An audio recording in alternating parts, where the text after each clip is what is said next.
Olá, bom dia, boa tarde, boa noite para você que está aqui com a gente no IPI-TB Cast, o podcast da Igreja Presbiteriana Independente de Telêmaco Borba. É um prazer ter você com a gente nesse novo projeto, nessa nova jornada que se inicia. E a gente está começando com o pé direito. Hoje a gente vai receber o pastor Rodrigo da IPI de Bauru, onde ele vai falar um pouquinho sobre uma mudança no seu ministério, sobre novos rumos na sua caminhada como pastor, como servo de Deus. Mas antes do pastor Rodrigo se apresentar e começar a falar com a gente, dá um alô aí pro pessoal. Camila, minha parceira nesse podcast, nessa caminhada. Oi, pessoal, então eu sou a Camila, é muito bom estar aqui com vocês. Preparamos tudo com muito carinho e esperamos que vocês gostem bastante. Ótimo, isso aí. Então se apresenta pra gente aí, pastorzão. Olá, gente. Olá, Lucas, Camila. Prazer enorme estar aqui com vocês nessa conversa. Eu espero que seja edificante, né, a todos aqueles que estão nos ouvindo e que seja para a glória do nosso Deus. Amém, amém. E já vamos direto ao ponto, então, né? Porque a gente está falando de novos rumos no seu ministério, de algo que Deus tem colocado no seu coração, colocado também no coração da sua família. E por que que eu tenho falado isso, pessoal? Porque o pastor Rodrigo, ele está deixando o pastorado da igreja local para assumir o chamado missionário, trabalhar como um missionário fora do nosso país. O pastor Rodrigo vai trabalhar como missionário na Ásia. Ele recebeu esse chamado de Deus, aceitou esse chamado de Deus e está indo não sozinho, mas também com toda a sua família. E eu queria, pastor, que você falasse para a gente um pouquinho como surgiu esse chamado, como você percebeu que Deus estava te direcionando, te enviando para a Ásia. Como foi isso na sua vida e também no seu ministério? Muito bom, Lucas. Como você disse, é uma transição ministerial, né?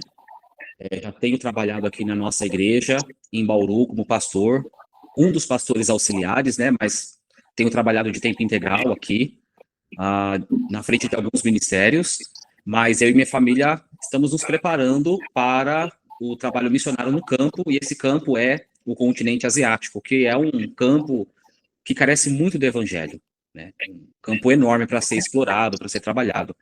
Esse chamado acontece na minha pré-adolescência, quando eu tinha lá por volta dos meus 10 anos, 10 para 11 anos, e aconteceu numa conferência missionária numa igreja, numa IPI. Não era aqui onde eu trabalho, né, onde eu tenho pastoreado, mas foi uma conferência missionária que acontece na IPI. Por isso a importância das conferências missionárias, porque sim, é uma ocasião onde o Espírito Santo provoca, né, esse chamado em muita gente. E provocou no coração de um pré-adolescente ali. Nossa, Só olha só. que, quando vem a adolescência, a gente começa a questionar, né? Será que foi de Deus? Será que não foi empolgação? E na minha adolescência eu nunca dei bola para isso. Eu sempre tive assim um coração em querer me aprofundar em missões. Fui para a Jocum na minha juventude, fiz alguns cursos da Jocum, por exemplo, treinamento e discipulado. E depois eu comecei a me interessar muito por um outro país, né, na Europa. E aí depois na minha juventude Deus ainda me deu o privilégio de ir para a Europa. Passei um tempo na Itália trabalhando com missões. E depois, eu me senti quase que, eu não sei se é um termo legal para usar, mas quase que arrastado para o pastorado.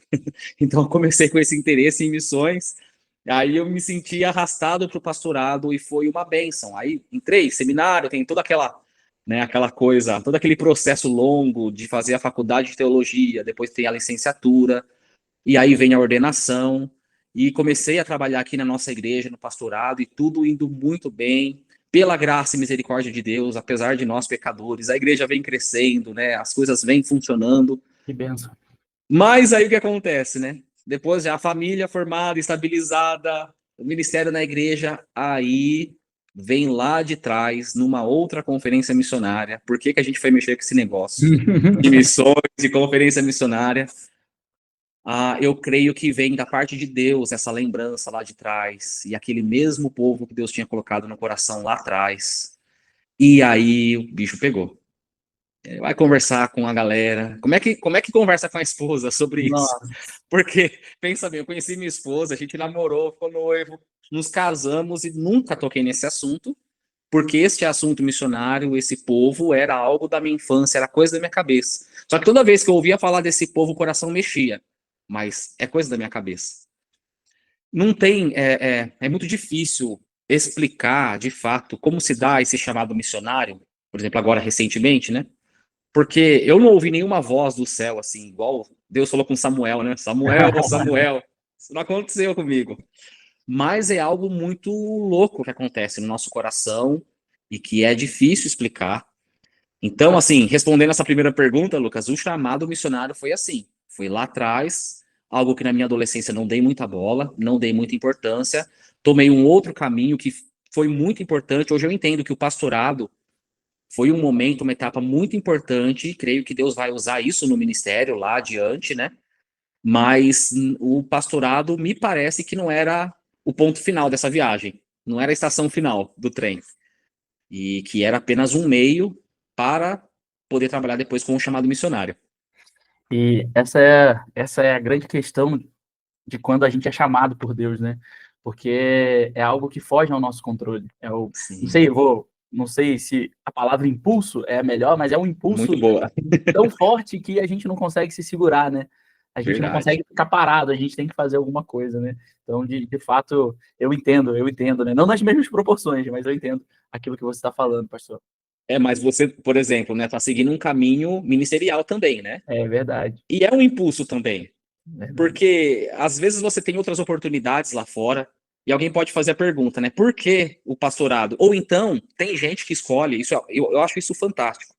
Tem amigos, colegas que escolhem uma profissão ou uma faculdade porque quer ser bênção lá nessa área de atuação. Isso é um Uhum, chamado missionário na escola, no trabalho. E a pessoa verdade. pergunta, mas por que você não faz outro curso de outra faculdade ou outra profissão? Porque a pessoa tem convicção de que Deus chamou ela para aquilo. E você tem a sua convicção, né, do pastorado. E não é fácil. Porque se tem um trabalho que a gente passa perrengue é o pastorado.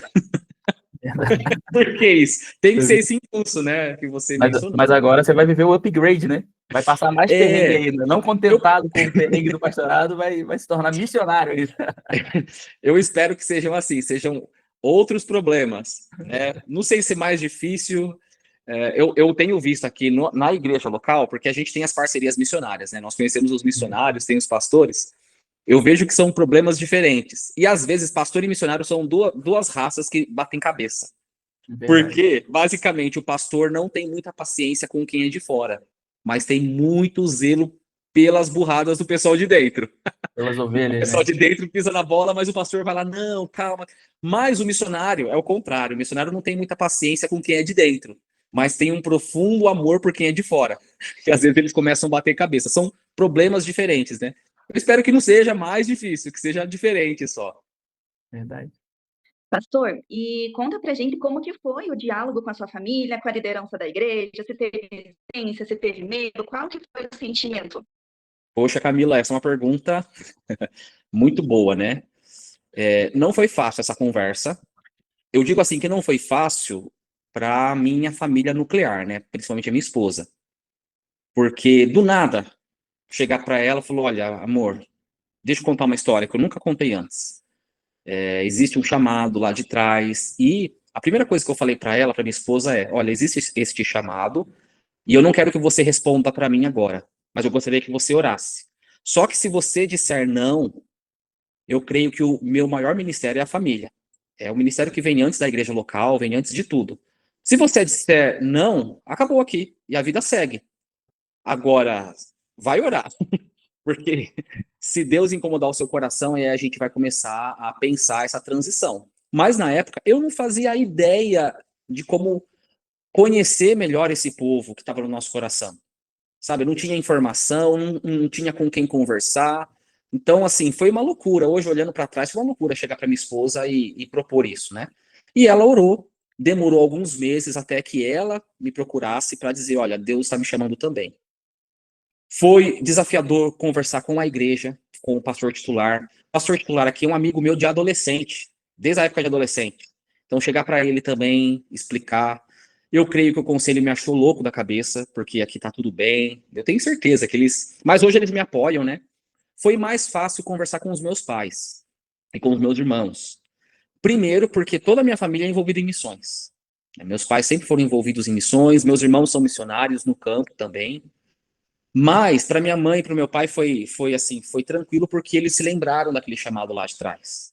Então, para minha mãe foi até emocionante, assim, epa, então quer dizer que era sério aquilo ali? E era sério, né? Mas foi desafiador contar, e eu digo, Camila, que ainda é desafiador.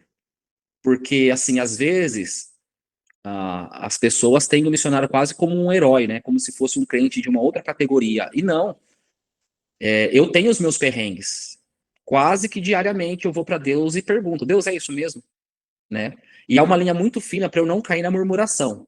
Ontem mesmo, eu comecei a ler aquela passagem que está lá em Números, capítulo 13, quando Moisés manda os espias, né, para a terra.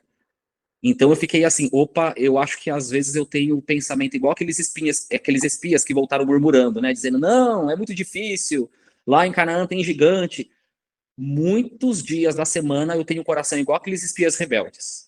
Que loucura que eu tô fazendo, eu acho que não é isso. Então é sempre um dilema dentro da gente, e a gente precisa levar isso diante de Deus. Eu tenho conversado com alguns missionários e parece que isso não passa. Parece que essa é uma crise constante, né? Então eu vou ter que aprender a lidar com isso. Verdade. Isso eu acho que vai ser um sentimento que vai perdurar por toda a sua caminhada, né? Porque a gente fica, como ser humano, pecador, tentando arrumar uma desculpa para não ir, né? Porque Verdade. se conversar com qualquer um que não é crente, que não é do contexto de igreja, vai chamar É, você de maluco. Vai falar, como é verdade. assim? Não, não, isso é muita doideira, vai levar mulher, vai levar filho, como assim? Não faz sentido, não tem explicação. Você tá bem no seu trabalho, você tá bem na sua família. É verdade. Mas assim, né, pastor, quando chamada de Deus, não adianta, né? Eu acho incrível isso, né? Não à toa que a gente, como calvinista, a gente crê na graça irresistível do Senhor, né? É É irresistível, a verdade. gente não consegue ficar parado, né?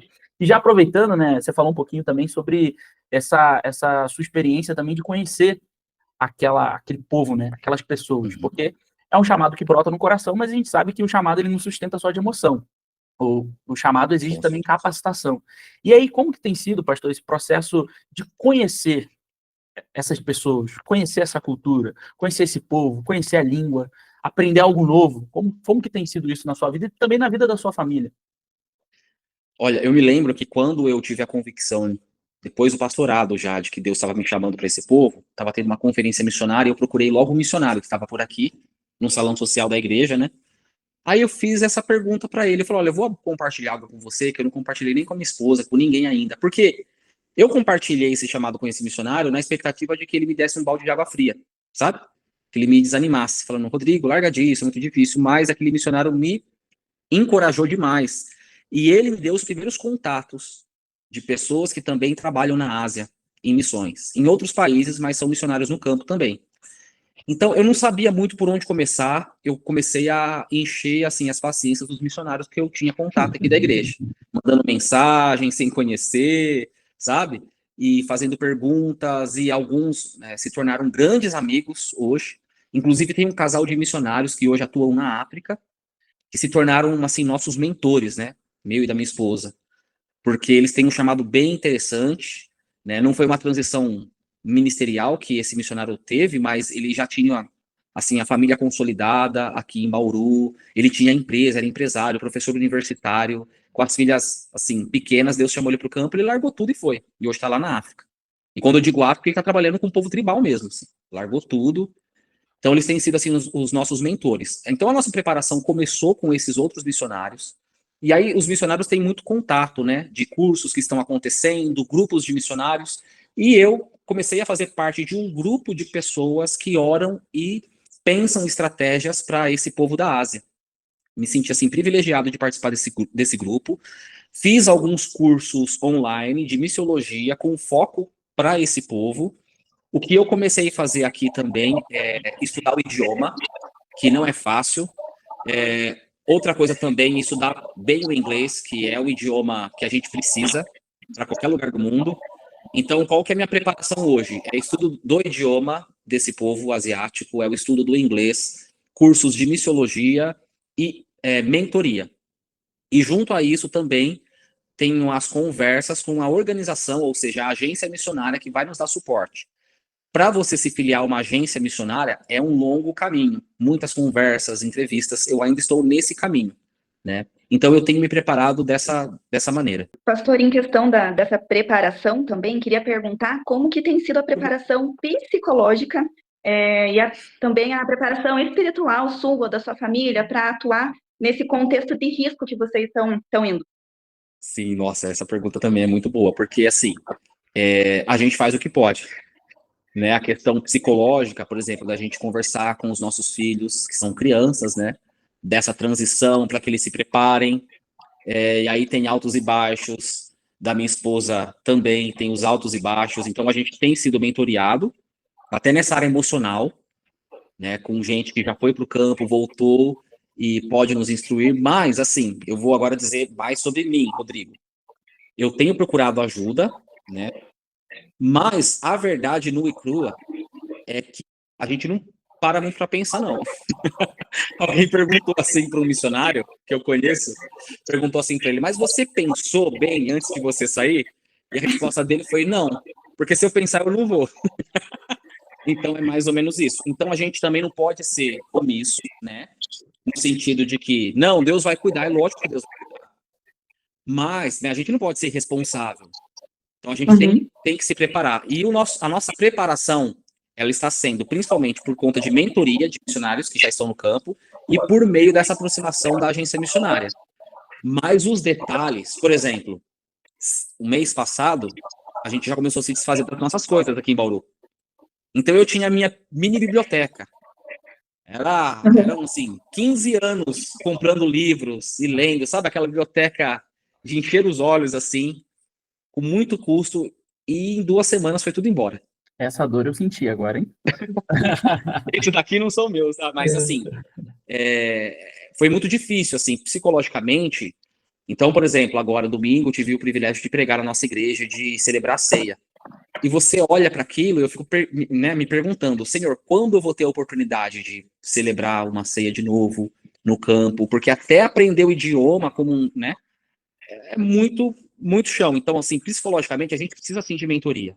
Porque não é fácil. Por exemplo, aqui, a gente pega o carro, a gente vai, por exemplo, quando tem alguma urgência, falando agora dos dilemas de uma família. O filho não está passando bem, você vai para o hospital, você consegue se comunicar bem com a pessoa que está te atendendo no hospital, com o enfermeiro, com o médico. Agora, num país onde você não sabe o idioma, você vai ser uma criancinha de 2 anos jogando algumas palavrinhas que você aprendeu ali no vocabulário, isso é muito desafiador. Então, quando eu paro para pensar nesses detalhes, eu só tenho que recorrer à graça de Deus mesmo, porque com quem eu tenho conversado, assim, com os missionários que foram para o campo, pelo menos os 3 primeiros anos é só adaptação, né?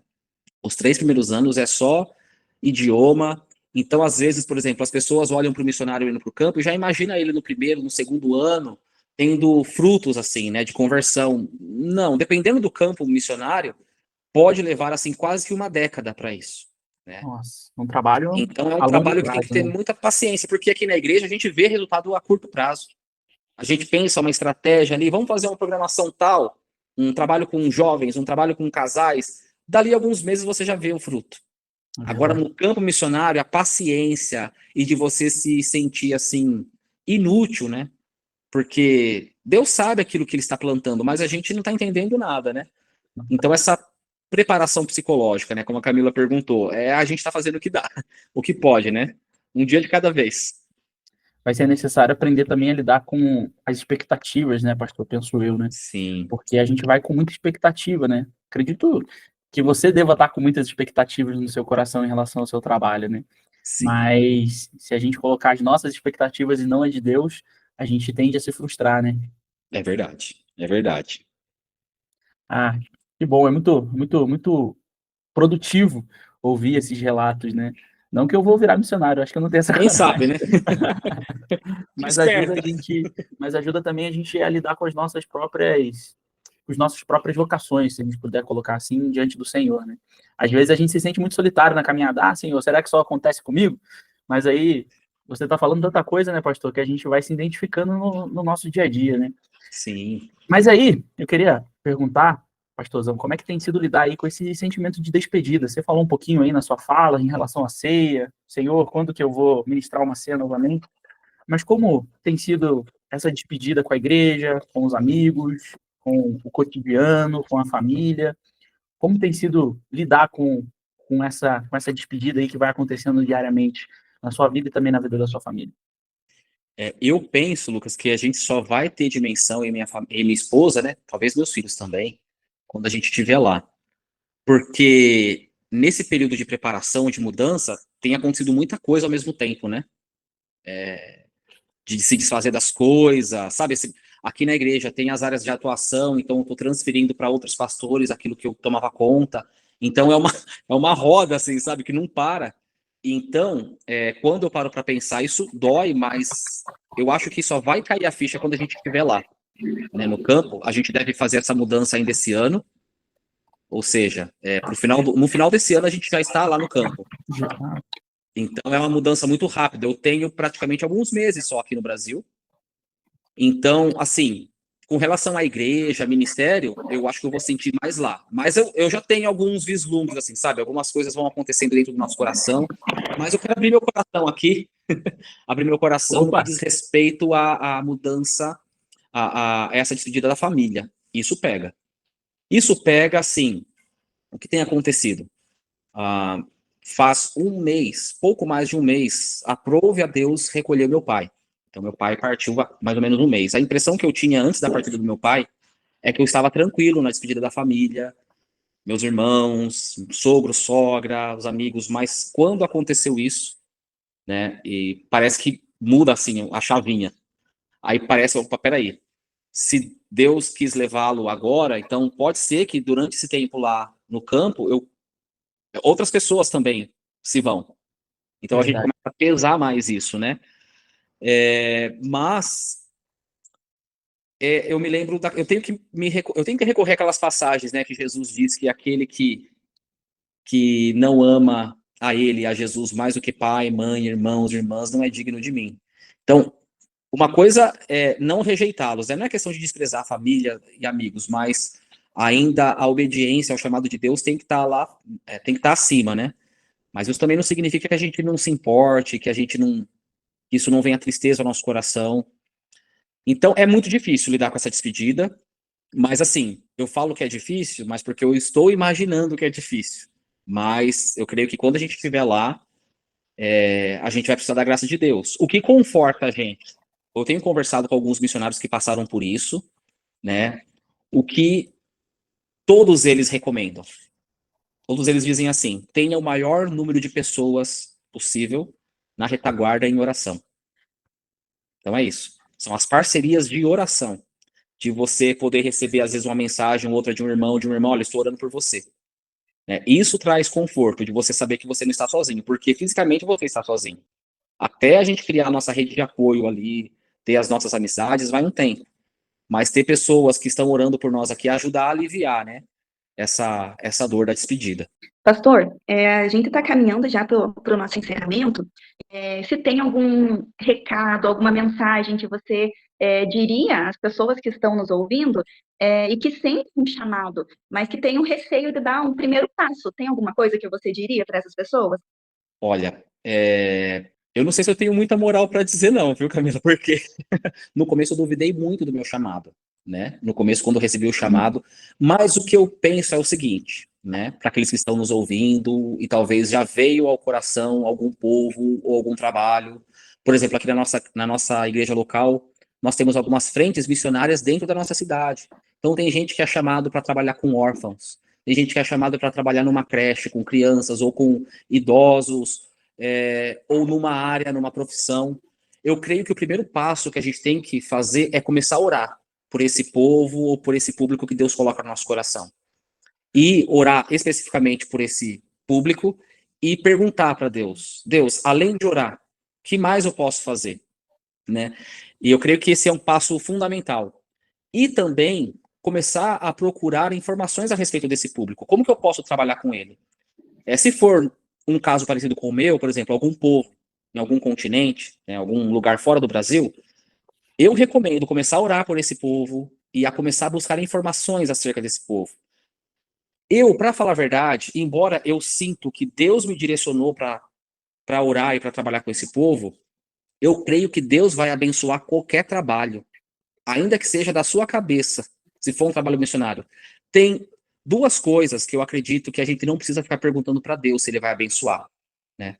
Se é lidar o engajamento com missões e também estudar a Bíblia, né? A gente não precisa perguntar para Deus, a gente tem que começar a estudar a Bíblia, né? O Centro de Estudo John Knox, a gente sempre fala isso, né? Quando a gente vai implantar o John Knox numa igreja. Deus, a gente tem que se aprofundar em conhecimento da Bíblia? Não precisa, a Bíblia mesmo já diz que a gente tem que conhecer a palavra de Deus, e missões também. Existe uma grande comissão que Jesus deu para toda a igreja. Alguém já disse no passado que todo cristão ou é um missionário ou é um sabotador. Então todo mundo já recebeu um chamado missionário. A gente só precisa entender qual é o lugar nesse trabalho, qual é a nossa função, qual é o nosso espaço nesse chamado missionário. Mas se você receber algo no seu coração, você está em dúvida, será que é um chamado missionário? Minha sugestão é, vai para cima. Começa a orar por esse povo, começa a se interessar. Pode ser que o seu chamado seja apenas de oração para esse povo. Pode ser que o seu chamado seja apenas de investimento, até mesmo investimento financeiro, né? Talvez você não tenha mais condições de ir para tal lugar, mas você pode abençoar alguém que está indo, ou então a igreja, o departamento de missões, que seja. Ou então, e também não descarta a possibilidade de você mesmo ir para o campo. Porque pode ser loucura, mas o nosso Deus gosta de causar essas loucuras, né? Né? Deus escolheu as coisas loucas deste mundo, as que não são, para confundir as que são, né? Aqueles que acham que são alguma coisa. Então, por exemplo, esse chamado missionário meu é uma loucura. Mas a gente olha para a Bíblia, são tantas loucuras, né? Imagina Deus chegando para Abraão já em idade avançada. Imagina Abraão chegando para a família dele, para a esposa dele, dizendo: olha, a gente vai embora. Mas para onde, Abraão? Não sei. A gente vai para algum lugar. Mas quem falou com você, Abraão? É um Deus que não tem nome. E também não tem aparência, é invisível. Imagina lá na terra dele, nos caldeus, lá em Ur dos Caldeus, tinham vários deuses, né? Várias imagens de Deus. Abraão, com tantos deuses aqui, quem falou com você é exatamente um Deus que não tem aparência? Como que você prova que Deus falou com você? Não, eu não sei, mas um Deus invisível que não tem nome falou para mim que eu tenho que sair daqui dessa terra e eu tenho que ir para outro lugar. Mas que lugar? Não sei. Então, é uma loucura o chamado missionário. Então, você que nos ouve, né, não descarte essa possibilidade de Deus estar te chamando, ainda que seja para uma outra nação, para um outro estado, para uma outra cidade, para uma outra profissão. Talvez você esteja já, assim, né, estabilizado na sua profissão. Talvez Deus esteja te chamando para um outro campo, para uma outra área. Você que é médico, Deus está te chamando para engenharia, por exemplo. Por que não? Deus pode fazer isso, né? Deus pode nos tirar da zona de conforto. Mas, assim, eu queria encerrar essa fala dizendo que, conforme eu ouvi de um missionário uma vez, ouvi num podcast, inclusive, não tem melhor lugar para a gente estar do que o centro da vontade de Deus. Então, independente de onde você esteja, esse tem que ser o nosso objetivo, estar no centro da vontade de Deus. A grande pergunta é, qual é o centro da vontade de Deus para a nossa vida, né? E aí nós temos que buscar. Uma ótima pergunta, né? Qual é o centro da vontade de Deus para a nossa vida? A gente tem que respondê-la diariamente. Será que eu estou no centro da vontade de Deus hoje? Pastorzão, a gente está caminhando já para o final aqui da nossa conversa, do nosso bate-papo, e eu já quero adiantar e dizer que foi um prazer ter essa conversa com você, uma alegria enorme. Já também falar que a gente vai estar orando pela sua vida, orando pela vida da sua família, essa parceria missionária também em oração, que o Senhor te dê força, sabedoria, energia, paciência, tranquilidade para poder encarar essa nova empreitada. E, para a gente caminhar para o final, de fato, queria que o senhor deixasse aí, ó, não gosta que chame de senhor, né? Que você deixasse aí uma mensagem final aí para os nossos ouvintes, para aqueles e aquelas que estão ouvindo o nosso podcast. Olha, talvez eu quebre aqui o protocolo e eu gostaria de deixar um pedido. Opa. Um pedido, né? Como já foi comentado, é um trabalho desafiador e, assim, nós temos vários textos na Bíblia de missões, né?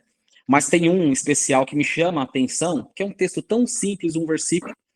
É um texto escrito pelo apóstolo Paulo, a segunda carta aos Tessalonicenses, o capítulo 3. E o pedido que Paulo faz para a igreja de Tessalônica é o pedido que eu faço para a igreja de Telêmaco Borba.